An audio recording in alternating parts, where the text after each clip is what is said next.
Isang araw, nagpastol ng kambing itong si Berto sa bukid. Habang siya ay nagpapahinga, nakarinig siya ng maliit na tinig. Tulong! Nung tignan niya yung pinagbumula ng tinig, nakita niya isang duwende na tatapakan ng kambing. Natakot tong si Berto, pero tinulungan pa din niya. Ginawa niya, inalis niya yung paa ng kambing. Kaya nagpasalamat yung duwende. Maraming salamat sa bossing. Kung di dahil sa'yo, baka patay na ako ngayon. Dahil dyan, bibigyan kita ng gantimpala. Umisip ka ng isang kahilingan. Bakit isa lang? Di ba tatlo dapat? Bossing, hindi naman po ako genie. Isa lamang po akong duwende, hanggang isa lang po ang kaya ko ibigay. Okay, sabi ni Berto.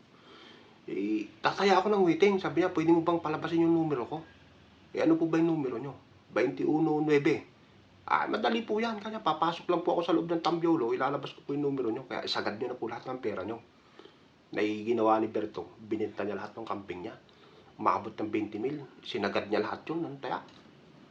Pag ikot ng tambyolo, lumabas yung 21. Napahiyaw tong si Berto sa tawa ngayon.